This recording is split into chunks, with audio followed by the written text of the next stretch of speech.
ये पकड़। एक तो मंडी में जानवर ढूंढना भी अजाब है, बड़ी मुश्किल से ये एक बकरी मिली है। लेकिन सेठ आप तो बकरा लेने आए थे, पर ये बकरी? बस ये मुझे पसंद आ गई तो मैंने खरीद ली। बाकी लगाएंगे शाम में चक्कर। अभी मुझे बहुत गर्मी लग रही है तो मैं घर जा रहा हूँ। ये रिक्शे में लेके आ जा।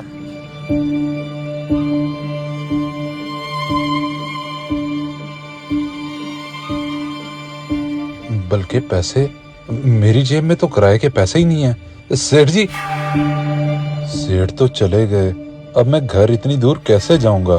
सारी मेरी गलती है।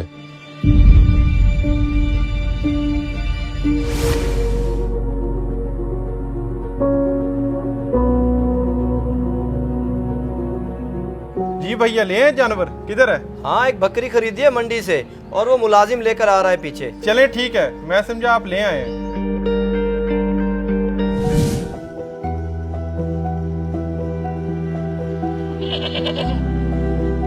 असलम, अंदर आना जरा। किधर लगा के आ रहा है इतनी देर? सेठ जी, असल में मेरे पास किराए के लिए पैसे नहीं थे, तो बकरा इतनी दूर से पैदल लेके आ रहा हूँ, तभी देर होगी। तो तू मुझसे किराया ले लेता। एक तो तुझे भूलने की आदत है। मेरे जहन में तरह तरह के ख्याल आ रहे थे कि पता नहीं कहाँ रह गया। माजरत सेठ साहब, आइंदा ऐसी गलती कभी नहीं होगी। चल ठीक है, जल्दी से सारे काम निपटा ले। कल ईद है तो तुझे आने की जरूरत नहीं है। ईद अपने बीवी बच्चों के साथ गुजारी। जी ठीक है सेठ जी, मैं कर लेता हूँ सारे काम।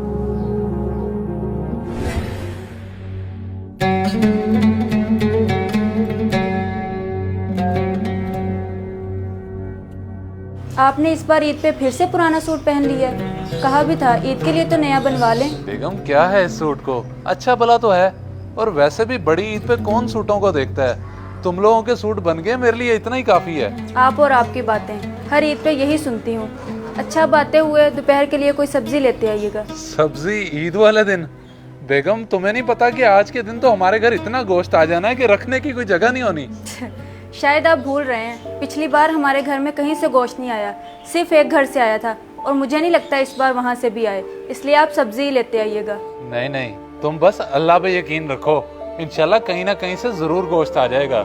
अब मैं चलता हूँ, ईद की नमाज से मुझे देर हो रही है।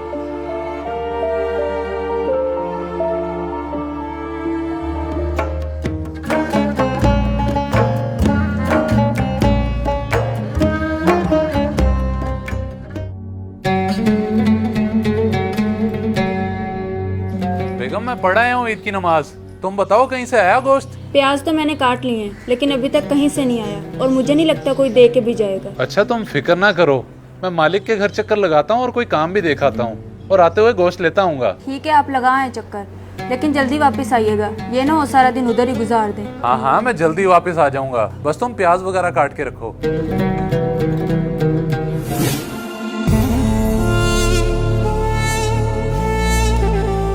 सेठ जी, ईद मुबारक। अपने जानवरों की कुर्बानी हो गई है? खैर मुबारक। माशाल्लाह से 2 की कुर्बानी कर ली है, अभी ये रहता है। लेकिन ईद वाले दिन की तो मैंने छुट्टी दी थी। तू क्या लेने आया है? जी सेठ जी, मुझे आपने छुट्टी दी थी, लेकिन मैंने सोचा कि ईद का दिन है, आपके घर कोई काम ना हो, इसलिए चला आया। अच्छा, काम के लिए आया है या फिर गोश्त चाहिए? अरे नहीं नहीं, मैं गोश्त की नियत से नहीं आया, मैं तो काम के लिए आया हूँ। अगर कोई काम है तो मुझे हुक्म करें। काम? अच्छा, वो 3 शापर पड़े हैं फ्रिज में गोश्त के, वो उठा ले जाके। जी ठीक है सेठ जी, मैं उठा लेता हूँ, बहुत शुक्रिया आपका। किस बात का शुक्रिया? इतना गोश्त तेरे लिए नहीं है, वो उठा के सेठ हसन, अली और शहबाज के घर दे आ। अच्छा जी ठीक है सेठ, मैं दे आता हूँ। और रुक, उन्हें ये जरूर बता दी कि ये गोश्त सेठ असगर के घर से आया है, और मेरी तरफ से ईद मुबारक भी दे दी। जी मैं बोल दूंगा उन्हें।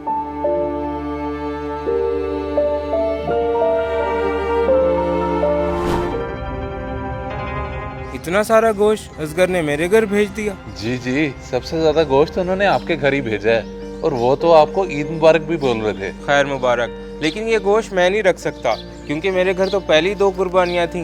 पर उन्होंने तो बड़ी चाहत से आपके घर भेजा है, और आप लेने से इनकार कर रहे हैं। चाहत उनकी अपनी जगह, लेकिन इसका असल हकदार मैं नहीं हूँ। उनसे कहें कि ये गोश्त गरीब गुरबा में तकसीम कर दें, क्योंकि मैंने भी अपना सारा गोश्त गरीबों में ही बांट दिया। अच्छा चले, मैं उन्हें जाके बता देता हूँ।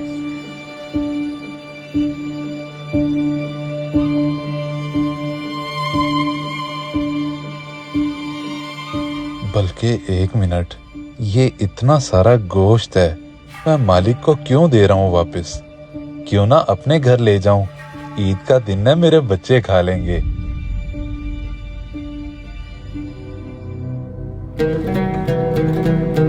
इतना सारा गोश्त आपके उस कंजूस मालिक ने आपको दे कैसे दिया? बस तुम ये समझो कि अपने मालिक से बड़े धोखे से निकलवा के लाया हूँ मैं ये। धोखे से? मतलब उन्होंने ये अपनी मर्जी से नहीं दिया? ये तो फिर हमारे लिए हराम हुआ। तुम बस अब इन बातों को छोड़ो और जाके पकाओ इसे। नहीं, मैं ये नहीं बनाऊंगी क्योंकि ये हमारे बच्चों के लिए हराम है। आप ले जाएं इसे वापस।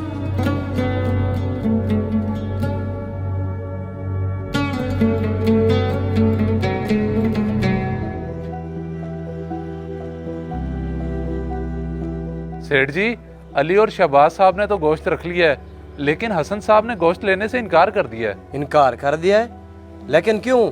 क्या कह रहे थे वो कह रहे थे कि हमारे घर तो पहले ही 2 कुर्बानियां हैं, आप ये गोश्त किसी गरीब को दे दें। गरीब को दे दें? चल तो ऐसा कर, ये गोश्त जाके बीबी जी को दे दे, वो फ्रिज में रख लेंगी, बाद में काम आ जाएगा हमारे। जी ठीक है सेठ, मैं दे देता हूँ।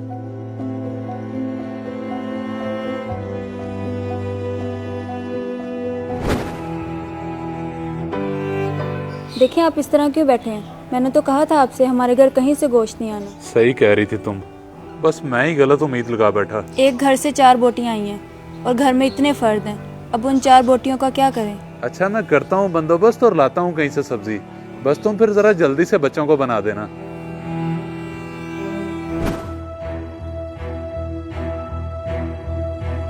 भैया सारे घर से स्मेल आ रही है, फ्रिज में जितना गोश्त रखा हुआ था सारा खराब हो गया। सारा गोश्त खराब हो गया?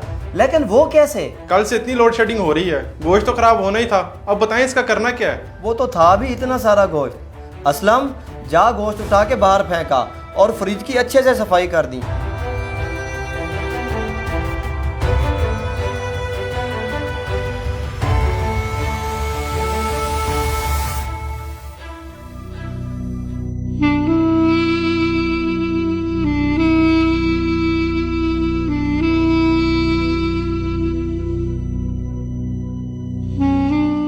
इतना सारा गोश्त जरूरतमंदों तक नहीं पहुंचा, बल्कि फ्रिज में पड़ा खराब हो गया, और मेरे बच्चों को ईद के दिन गोश्त नसीब नहीं हुआ। मेरे मालिक उनको नवाज जो गरीबों का एहसास करते हैं। इस वीडियो को सदका जारिया समझकर जरूर शेयर करें। हो सकता है आपका एक शेयर किसी की जिंदगी बदल दे।